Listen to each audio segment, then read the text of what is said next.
Anda masih bersama kami di Safari Automobile bersama saya yang udah dua orang dari Pak Dorian Dr. Cak Nur, Ketua DPRD Kota Batam, dan juga pengamat ekonomi dari Universitas Batam, Dr. Haji Gadibang MSI. Tadi soal poin Pak Naliman ini menyatakan hotel menjadi salah satu sektor yang menjadi terdampak di pandemi COVID-19 ini, karena memang Batam ini jadi berdekatan dengan negara-negara tetangga dan yang banyak ya Pak mobilisasinya ya Pak ya tinggi di sana. Nah kemudian bagaimana Pak perhatian pemerintah DPRD sektor yang begitu terdampak? Ya pertama memang pertama itu koordinasi tetap kita berjalan. Selama ya, menjelang 2 tahun ya, hampir 2 tahun pandemi ini, Batam juga di balik penanganan COVID-19 yang sedemikian rupa, kami juga mempersiapkan kesiapan pasca pandemi COVID-19. Insya Allah di 2022 insya Allah memang sudah tidak ada, andai kata ada terkendali. Itu harapan kita di Kota Batam. Nah persiapan kita selama 2 tahun ini, terakhir Mbak Miko ke Batam kapan? 2017 seperti itu. Nanti Mbak habis dari sini bisa ke Batam atau 2022 bisa ke Batam. Pasti ada perbedaan-perbedaan. Ya. Nah, kami dengan pemerintah kebijakannya kita juga walaupun pandemi sedemikian rupa, kesiapan kita itu juga kita juga membangun infrastruktur gila-gilaan. Ya, mulai dari jalan, terus jembatan, banyak sekali infrastruktur sampai di gang-gang semua kita bangun. Yaitu untuk menumpang untuk mendukung kepariwisataan yang akan datang di 2022. Kalau pandemi ini terkendali dan Singapura sudah buka, Malaysia sudah buka, ya insya Allah Batam akan menjadi tujuan investasi, tujuan destinasi dalam pariwisata. 2019-2018 Kota Batam nomor 2 di Indonesia. Setelah Bali ya? Ya, betul, setelah Bali, Pak. Tapi saya jadi tertarik, kira-kira Bapak selesai nggak ya Pak pandemi 2022? Harus yakin, harus optimis. Ya, harus yakin dan optimis. Dan saat ini Kota Batam alhamdulillah 3 hari yang lalu 3 orang yang masih di rumah sakit. 2 orang udah pulang, 1 orang masih dirawat. Tersisa ya? Tersisa. Nah terus kemarin, baru ada kluster baru keluarga. Nah kebetulan ada kedatangan tamu dari daerah lain. Nah sekarang lagi ditangani. Tadi Bapak menyampaikan itu rencana 2022. Yes. Pembangunan infrastruktur ya Pak ya? Bukan saat ini, kita juga sudah proses semua. Insya Allah 2022 Batam berubah lebih baik dan lebih indah. Kalau di saat pandemi ini, apa sudah Pak? Saya kan rencana anggaran sudah disusun Ya. karena ada yang diurgen soal penanganan COVID-19. Ya. Bagaimana penyesuaian itu kemarin dilakukan serta sinergi dengan Ya kebetulan memang kita tidak serta-merta membuat perubahan atau merefocusing karena itu juga ada petunjuk teknis dari pemerintah pusat dan itu diberikan kewenangannya oleh eksekutif oleh pemerintah daerah ya untuk melakukan refocusing sesuai dengan kepentingan dan kebutuhan penanganan COVID-19. Baru mereka akan melaporkan ke DPRD. Gitu. Kenapa tidak melibatkan DPRD? Membutuhkan waktu, kan lebih efektif dan lebih cepat. Karena faktor waktu maka diperbolehkan oleh pemerintah pusat, pemerintah Kota Batam untuk melakukan penjabaran dan sekaligus melakukan refocusing perubahan anggaran itu. Baru dilaporkan DPRD. Nah, terus bagaimana sikapnya DPRD untuk kepentingan masyarakat? Ya kan untuk kebaikannya masyarakat. DPRD amin gitu ya. Setuju maksudnya. Bagaimana mencermati hal ini dan juga beberapa poin tadi soal optimisme Cak Nur dan Batam di tahun 2022 nanti? Ya, poinnya antara lain yang pertama adalah bahwa ketika daya beli masyarakat turun karena terjadi pandemi ini, maka dalam teori ekonomi menjadi tugas pemerintah di sini adalah eksekutif dan juga legislatif untuk semakin banyak mengeluarkan kebijakan politik anggaran yang bahkan defisit. Artinya lebih banyak pemerintah itu untuk berbelanja. Mengapa demikian? Karena belanjanya pemerintah adalah pendapatannya masyarakat. Tadi Pak Ketua sampaikan banyak infrastruktur. Itu secara tidak langsung kan pemerintah itu menciptakan bisnis, kontraktornya jalan, tukang bangunannya bekerja dan seterusnya. Artinya belanjanya secara langsung pemerintah baik APBN ataupun provinsi atau kota Batam di sini itu menciptakan efek multiplier kepada masyarakatnya. Betul. Itu yang pertama. Jadi itu memang secara teoritis harus seperti itu. Nah, itu bisa terjadi kenapa? Tentu ketika DPRD-nya itu mempunyai satu pemahaman yang bijaksana. Karena apa? Tanpa persetujuan dari DPRD, tentu anggaran kan nggak bisa sebagaimana tadi pro kepentingan masyarakat. Itu yang nomor satu. Kemudian yang kedua, pemerintah juga dengan kebijakan yang tadi tidak ada PSBB misalnya, tetapi secara faktual protokol kesehatan sangat ketat ini menciptakan situasi struktur ekonomi utama di Batam dalam hal ini adalah industri, karena penopang utama dari seluruh sektor ekonomi di Batam industri. Ini karyawan tetap bekerja, perusahaan tetap beroperasi, sehingga mayoritas warga Batam yang adalah pekerja buruh, mereka tetap punya pendapatan. Dari pendapatan inilah mereka bisa berbelanja. Dari belanja inilah sektor UKM, kerakyatan, semua itu bisa berjalan seperti itu. Jadi memang yang ketiga, kita belajar bahwa kemampuan pemerintah manapun ketika ada pandemi seperti ini kan sesuatu yang baru, sesuatu yang tidak terduga sebelumnya. Ke depan ya harus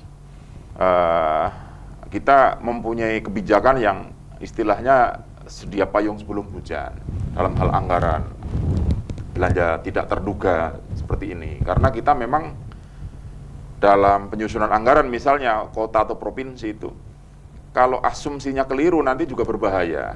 Misalnya asumsinya tahun 2022 pandemi COVID sudah clear, misalnya asumsinya, ternyata ya ini nggak kita harapkan. Ada gelombang ketiga, ini kan nanti kelimpungan lagi nih. Atau sebaliknya, terlalu fokus ke pandemi, ternyata tren melandai yang tadi Ketua sampaikan ini sudah memang betul-betul dalam jangka panjang akan menuju ke endemi. Maka ya nanti tentu ada persoalan lagi. Oleh karena itu kemampuan dari eksekutif dan legislatif dalam menyusun anggaran dari 2022 khususnya ini harus betul-betul akurat asumsinya gitu lah.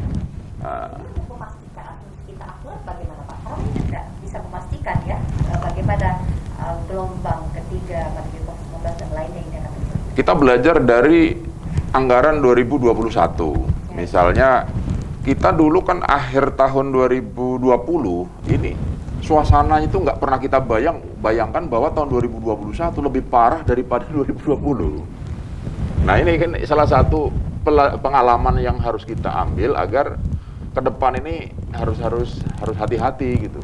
Kita mikir dulu 2020 kayaknya sudah menuju normal baru gitu, new normal itu, tapi ternyata kan tidak. Kemudian yang kedua indikatornya adalah pandemi ini kan masalah global.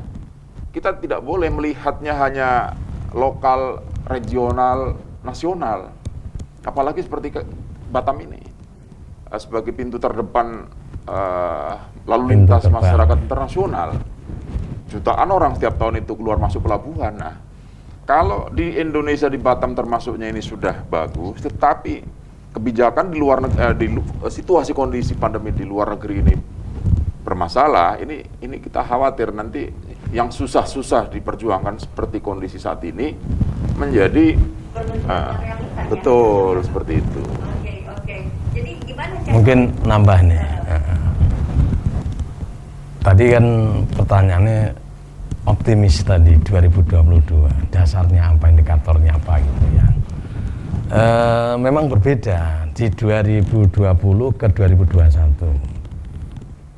Kejutan gelombang kedua di 2021 karena memang di 2021 2020 belum ada vaksin, Pak. Vaksin. Nah, gitu ya. Di 2000 di gelombang kedua di 2021 alhamdulillah vaksin sudah ada. Vaksin ini memang bukan obat. Ya, bukan obat Covid.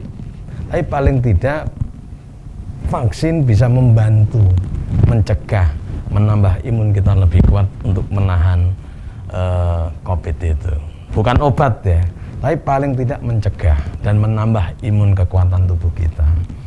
Nah, di Kota Batam, ini saya bicara Kota Batam, alhamdulillah sudah 96% masyarakat Kota Batam sudah divaksin. Nah, ini juga salah satu indikator kita punya optimis itu. Ya, di samping persiapan Kota Batam sendiri dalam mempersiapkan pasca di 2022 itu. Nah, saya setuju memang Kota Batam ini tidak saja dipengaruhi oleh regional atau nasional, tapi internasional mempengaruhi. Nah, sangat nih tuh. Tapi paling tidak kita sudah punya benteng. Insya Allah kita akan membentengi masyarakat kita. Nah, gitu. Artinya kita harus optimis dan menyambut 2022 sekaligus akan mempersiapkan pemulihan ekonomi Kota Batam, ya harus optimis gitu ya. Harapannya juga mungkin pemirsa Kompas Riau dari masyarakat kita biasa kita dengarkan dialog hari ini bisa ikut merasakan optimis. Iya, optimis. Karena optimis saja punya optimis saja itu menambah imun karena kepercayaan kita. Iya toh? Nah, itu. Kalau banyak tadinya berita dan berbagai macam informasi yang membuat imun bisa turun ya Pak ya? Iya, gembira saja, senang saja, positif aja kita punya pikiran, itu aja imun udah nambah. Jadi tips bergembira bagaimana Pak? Siap, ya. Ya, saya pikir memang harus menjaga diri lah. Prokes tetap harus dijaga. Konkret ya mungkin Kak Ya. biar pemirsa kita bisa mendapatkan satu poin. Apa kemudian yang akan dirasakan di tahun 2022 dan juga seterusnya dari langkah-langkah yang sedang dilakukan dalam strategi DPRD Kota Batam? Ya, yang pertama untuk kita mempersiapkan kesiapan kita dalam menyambut tahun 2022 dengan ada pandemi seperti ini, memang ini kan seperti ada peradaban baru gitu kan, yang biasa kita tatap muka sama orang, bisa ketemu orang, bisa assalamualaikum, bisa salaman, bisa rangkulan, ini kan nggak bisa ya kan. Nah, kita jangan berpikir bahwa pandemi kemudian terus sirna hilang gitu ya. Nah, di 2022 artinya bahwa walaupun kita sudah divaksin, sudah nggak apa-apa, nah itu juga nggak boleh ya kan, itu juga nggak boleh. Kita tetap harus waspada karena pandemi ini kan sesuatu makhluk nggak kelihatan, tapi dia menyerang kita dan mematikan. Nah, kita tidak boleh mengabaikan. Maka anjuran pemerintah, apapun kondisinya, walaupun pandemi COVID-19 sudah terkendali, kelak ikuti anjuran himbauannya pemerintah. Kalau masih diperintahkan, diinstruksikan oleh pemerintah atau para pemimpinnya tetap menggunakan prokes yang ketat, tetap harus digunakan. Artinya apa? Kalau walaupun ada dia terkendali, kita kan tetap harus hidup dan meneruskan kehidupan kita berbangsa dan bernegara, baik kehidupan kita bersosial, bermasyarakat, kegiatan-kegiatan keagamaan, kegiatan-kegiatan ekonomi dan lain-lain. Ini kan tetap harus berjalan. Tetapi aspek kesehatan juga tetap harus kita jaga, gitu kan. Nah, maka ikuti, taati, patuhi petunjuk arahan dari pihak pemerintah. Insya Allah kehidupan kita baik sosial, keagamaan, ekonomi dan lain-lainnya berjalan dengan baik, kesehatan juga terjaga dan kita juga bisa meneruskan kehidupan kita. Itu sih intinya.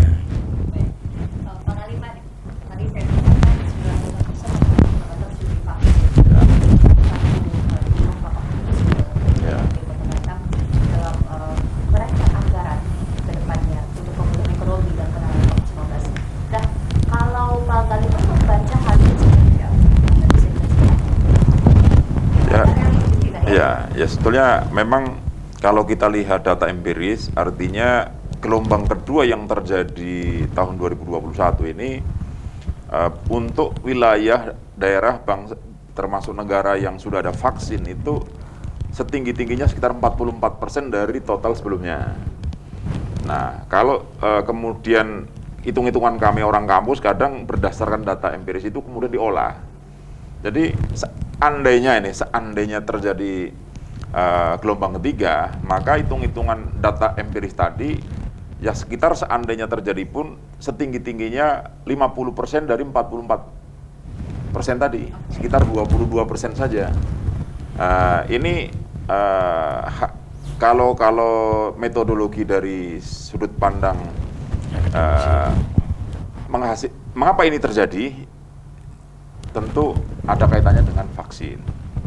Jadi di negara-negara manapun, di benua Amerika, Eropa, itu memang kemarin sempat gelombang kedua, tetapi itu terhenti di 44%. Di daerah-daerah kita juga terhenti di sini. Nah, mudah-mudahan, tapi tentu harapannya jangan sampai terjadi gelombang ketiga. Seandainya ada, itu kan tadi vaksin itu. Ya. Terus yang kedua poinnya, sini Mbak Miko, bahwa sisi positif dengan pandemi ini, kita ini sekarang sejajar dengan negara-negara maju dalam hal aplikasi segala sesuatu layanan berbasis digital. Saya nggak membayangkan kalau misalnya tidak ada pandemi, mungkin kita orang kebanyakan saja sudah familiar dengan Zoom, familiar dengan Google Meet, dengan semua yang berbasis teknologi informasi. Nah, dengan ada pandemi ini, kita kan sekarang dipaksa beradaptif dengan apa yang terjadi di dunia global, layanan-layanan pemerintah sekarang. Sisi positifnya itu hampir semuanya kan berbasis digitalisasi semua.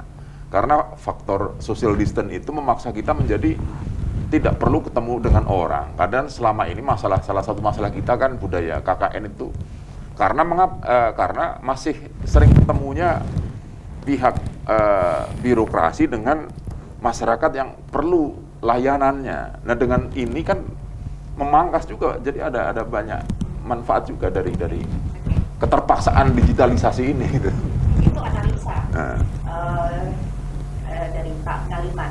Nah, dari pembahasan yang mungkin Pak Ngaliman juga banyaklah mengobservasi bagaimana dinamika perekonomian kita. Apa yang bisa menjadi kritik ketika ini langsung ada Cak Nur samping? Apa yang menjadi kritik, masukan agar semakin mantap pembuatan kebijakannya? Ya, kalau kritik sebetulnya karena COVID ini bukan regulasi di level kabupaten kota. Pandemi ini kan regulasinya dari pemerintah pusat. Jadi misalnya kemarin dalam hal legalitas penggunaan anggaran COVID, maka sepertinya kebal terhadap pelanggaran hukum. Nah, yang seperti ini tetap tidak boleh, karena memang itu adalah anggaran milik publik yang harus ada pertanggungjawaban publiknya.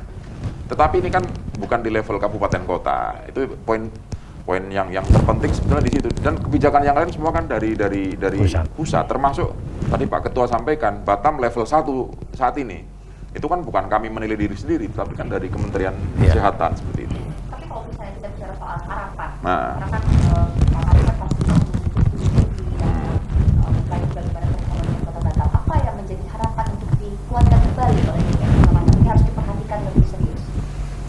ya karena kita di Batam itu sebetulnya kalau dalam konteks kebijakan ekonomi makro itu memang lebih banyak dipengaruhi variabel pemerintah pusat, Mbak. Ini bedanya dengan daerah lain. Apa? Satu, Batam ini daerah satu dari 4 daerah yang statusnya free trade zone. Itu ranahnya pemerintah pusat, dalam hal ini Kementerian Perekonomian Republik Indonesia. Jadi Batam itu statusnya daerah FTZ itu. Nah, sejak 2021 ada 2 wilayah Batam itu menjadi kawasan ekonomi khusus. Ini juga kewenangannya pemerintah pusat. Wali kota sebagai kepala daerah serta DPRD sebagai unsur penyelenggara pemerintah daerah itu sebetulnya lebih pada bagaimana bicara tentang pembangunan yang sifatnya sosial kemasyarakatan. Kalau ekonomi ini memang Batam hidup dari dulu kan ada bonded zone plus, sekarang free trade zone, sekarang special economic zone atau KEK. Jadi Dan itu kebijakan pusat. Kebijakan pusat semua. Nah, yang terpenting misalnya yang ada ranahnya pemerintah kota misalnya dalam hal penetapan upah minimum kota. Itu ada. Itu pun sebagai fasilitator antara tripartit. Union atau buruh di satu sisi, Apindo Kadin di sisi yang lain, tengah-tengahnya pemerintah. Tapi esensinya kalau untuk sebagai lokomotif ekonomi Batam sesungguhnya itu masih instrumen dari pemerintah pusat. Itu sampai saat ini gitu. Kecuali UKM misalnya lah, penataan UKM, usaha kerakyatan itu mungkin itu kota Batam. Kota itu. Oke. Oh, ini diskusi yang sangat menarik, kita berasa sedang kuliah. Iya, Cak Nur, Ya. mungkin di sesi akhir ini kami berikan kesempatan untuk menyampaikan pesan kepada masyarakat, kepada konstituen, apa yang semangat apa yang perlu di transfer ini dalam menghadapi COVID-19 dan memulihkan ekonomi. Ya, untuk pemerintah masyarakat Indonesia, ya khususnya untuk masyarakat Kota Batam, ya pertama memang kita harus selalu menjadi orang yang optimis, yakin, percaya dengan keyakinan apa yang kita ikhtiari. Nah, kita sebagai masyarakat, kita harus taat, patuh kepada pemimpin dan mendukung kebijakan pemerintah dan selalu bersama-sama dan bergotong royong dalam mewujudkan masyarakat yang madani untuk di Kota Batam dan sinergi dengan pemerintah agar kiranya pembangunan kita di Kota Batam lancar dan kondisi Batam juga akan aman.